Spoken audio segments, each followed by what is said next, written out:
Hello and welcome back to the Contemplation Cafe. This is Paul, your host as always, inviting you to come inside, pull up a chair and have a think or two. And today we are going to tackle the curious case of the false prophet. And when we talk about end time events, we usually spend our focus on the Antichrist, all the seals and the bowls and the trumpets, and we focus on the rapture, and we focus on the second return of Christ, and we focus on the millennium, and the new heaven and new earth, New Jerusalem, and those are all great. But one little thing we really don't talk about is the false prophet. And I would like to actually examine that briefly, because there's not a lot here about him and what he does, but I think there's enough to give us some clues. And let's take a look at how he kind of fits into some of the stuff that's going on, and where he may come into play, and maybe a better handle on some of the chronology of events that we might be seeing. So remember, trust but verify. I want you to think about it. I want you to pray about it. And most importantly, you are welcome to agree to disagree as long as you don't become disagreeable. If you're fine that you're going to start grinding your molars and things like that, then it's better just to go do something else, and don't waste your life expectancy here. All right, that's the rules of the road. All right, let's move on. Before we talk about the false prophet, we have to kind of back way on up and talk about someone else. And his name is Elijah. And Elijah, of course, one of the greater prophets of the Old Testament, certainly in miracles and signs and wonders and things like that. You've got Elijah, Elisha, and Moses. Those are the big heavy hitters in the Old Testament as far as like the number of things that they did, the magnitude of the things that they did. It was those guys. So Elijah, definitely. We'll just do a couple things about Elijah just to kind of hit the highlights. So he comes out of nowhere in 1 Kings 17. One of the first things he does immediately is declares a 3.5-year drought. 3.5 years. We've heard that before somewhere in the Bible. I'm pretty sure of it. Put that on the sticky side of your mind. We might come back to that later. Some of the other stuff he did, of course, he called fire down from heaven on numerous occasions, right? So the King Ahab was trying to have him brought before his presence, and so the troops came out. Hey, man of God, the king's saying, come on down, and right now he wants to see you. And Elijah goes, if I'm a man of God, let fire come down from heaven and burn you guys up.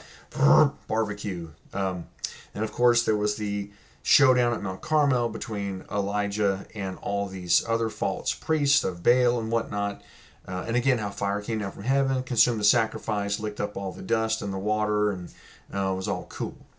And then, of course, at the end, when his mission was accomplished, Elijah got a one-way ticket, express, right to heaven, chariot of fire, skipped the grave altogether. How cool was that? Now, let's roll forward a little bit. Now, obviously, we have got prophecies in the Old Testament that refer to the coming of the Messiah and the things that he was going to do and what he was going to be like. But then we also have a couple of prophecies tucked away in there about a forerunner, someone who is going to go before the Messiah and prepare the way for the Messiah. And of course, you see that out of Isaiah, the voice of one crying in the wilderness, prepare the way of the Lord, make his path straight. But we also see the other hint of that in Malachi 4, talks about John the Baptist. Behold, I send Elijah again to you. I'm going to send him. And he's going to have the hearts of the fathers turn to the children turn to the fathers, and whatnot. But that was really talking about John the Baptist. But notice Elijah coming again. So moving forward, and if we go into the Gospels now, and we're going to ping pong through a couple of those. So in Luke chapter 1, when his parents were getting all the information about what this kid was going to be like, it was mentioned in Luke 1:17 that he was going to be coming in the spirit and the power of Elijah. Put that on the sticky side of your mind too. We're going to get back to that in a moment. So the spirit and the power of Elijah. So that was already told that this is what this guy was going to be. So already told his parents, this is that guy. This is the Elijah that was prophesied in Malachi. This is him.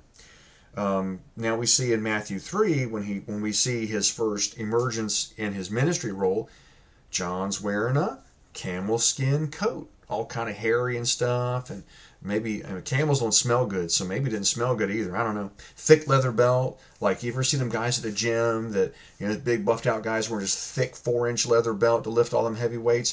Think of a belt like that, just big thick leather belt, and he ate bugs and he ate wild honey. So the people, when they saw John the Baptist, the first thing they thought of was, he looks like Elijah.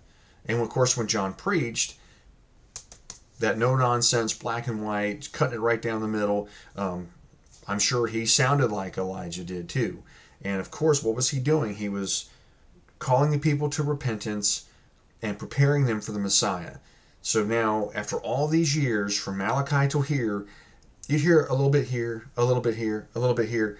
But with all the other things that were going on, historically, the people were ready for the Messiah. They were already being prepared, at least on the outside, for Messiah to come, for the great deliverer to come, the military hero to come, overthrow these people, whether it was the Greeks or the Romans or whoever, reinstate the kingdom of Israel, reinstate the rule of the house of David, and fulfill these prophecies that were given to them there in the scriptures. So they were getting ready. Just the things that they've gone through, the people were ready for Messiah to show up. So John the Baptist comes. He's the Elijah that Malachi was talking about.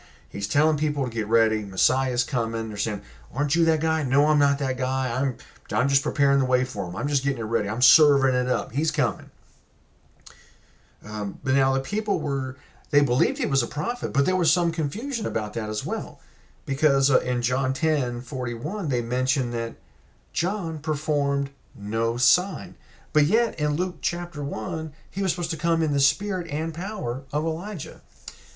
So that was a bit of a confusion to these people, because he didn't have any fireworks. He looked like Elijah. He sounded like Elijah, but he didn't do what Elijah did. And so there was a little bit of confusion. Just like when Jesus was out there, some people were confused, and they thought that he was Elijah come again, or he was one of the other prophets, or he was the prophet that was prophesied way back in Deuteronomy. But they were unsure. But certainly because Jesus had signs and wonders, but John didn't. So there was some confusion over him.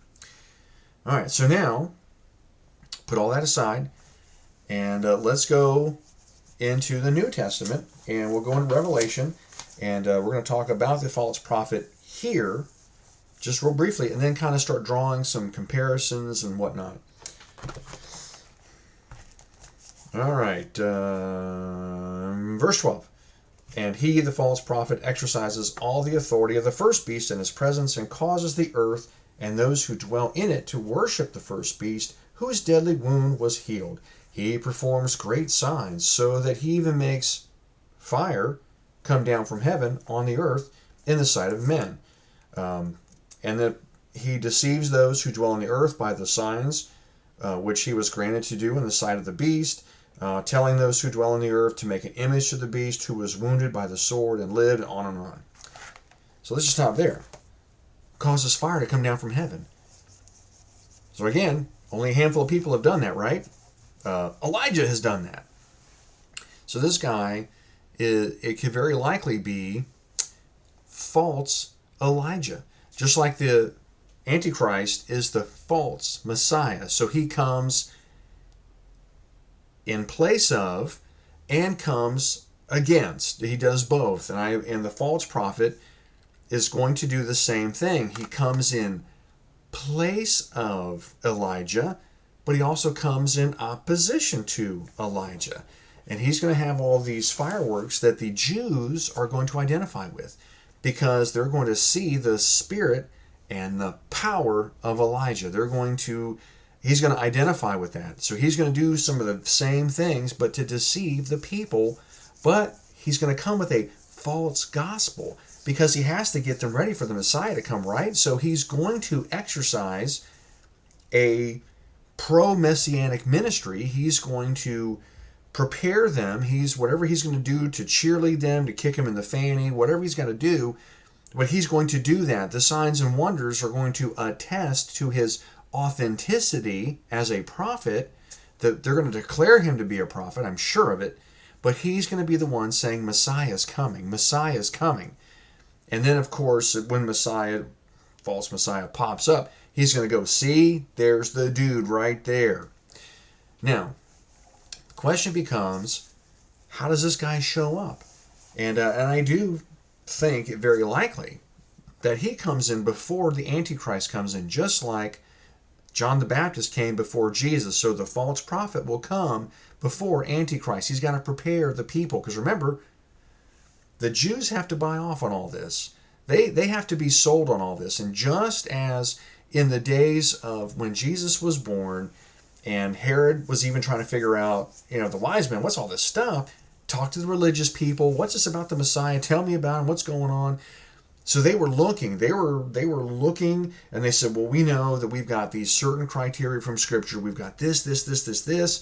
Messiah's got to do all this stuff. So they were looking, and they were doing the comparison. And in their eyes, Jesus didn't meet the comparison because he wasn't the Lion of the tribe of Judah. He wasn't a military guy. He wasn't going to overthrow the Romans.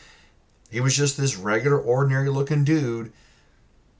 And he was just, doing his thing, preaching this weirdo message, and, telling people, that, oh, hey, I'm doing this, and this. I'm the bread of life, and, I'm the way, the truth, and the life, and all this other stuff, and upsetting the religious apple cart. So I think in the same way, the false prophet is going to do the same thing. He's going to come with signs and wonders, and he's going to prepare the hearts of the people to receive the Messiah. Kind of a stretch, because we're looking at it with our 21st century Christian mind, but take that away and place yourself at the end of Malachi. You don't have Matthew, Mark, Luke, John, you have any of that stuff. You just put yourself at Malachi, right at the very end. That's all you got. And now these events start happening in the world. You're looking back through those scriptures and you're going, yeah, Messiah's coming. He's coming. Just like now, right? 1948, Israel pops up on the scene out of nowhere. And now what was once a desert is now a paradise. So all these scriptures about Israel coming back in the land are being fulfilled one after the other after the other. The people now are getting excited about Messiah. They're getting excited. They're preparing for a new temple to be built so they can start worshiping according to the Levitical worship. They're getting ready. They're just waiting. They're just waiting for Messiah to come. So the ground has already been prepared, as it were. This dude's going to come in, and he's going to whip these people up into a total frenzy. And somewhere in all this, I think, then we have this conflict, these wars, this whatever. Antichrist comes up out of the military, leads them, whips the fire out of everybody else, brings them to their knees, forges this peace agreement. Now the temple gets rebuilt. Something happens, and he has this event where he's assassinated or whatever, mortal wounding, has this death and resurrection event, and somewhere in all that, this is where the false prophet is declaring, that guy, he's the Messiah. He's the Messiah. And there you go. Now, taking it even further, who else hangs around during this 7-year period of time? The two witnesses. And what does it say about the two witnesses? That they're able to call fire down from heaven. They're able to stop the rain, so a drought, for the time of their ministry. How long do they minister? 3.5 years. We've heard that before somewhere, haven't we? 3.5 years of drought, fire down from heaven. Well, Elijah did that. So is it very possible that one of these witnesses is Elijah, and we're actually going to see the real Elijah squaring off against the false Elijah? That would be interesting to watch on TV on a Friday night, wouldn't it now? Again, something to think about. Because remember, Antichrist comes, and now the false prophet, to deceive. And it's going to be a strong deception. It'll be so strong to deceive, if possible, the very elect. That's you and me. It's going to be that convincing. It's going to be that good looking. It's going to be that good sounding. It could be 99% truth and 1% lie. It could be that good, that convincing. And of course, you've got all the stuff and the fluff and the fireworks going along with it. So it's going to really be appealing. And this is where people are just going to go flocking that way, because it's like, oh, well, they're doing this and they're doing that, and no one's ever done this and no one's ever done that. And this could very well be how some of this stuff plays out. And this is where the false prophet figures into it. So I just wanted to bring some of these thoughts to mind and have you chew on that for a bit. Like I said, it's a whole different perspective coming out of the left field bleacher seats, but that's the way I roll, you know. With that being said, thanks for stopping by the Contemplation Cafe. We'll see you again next time.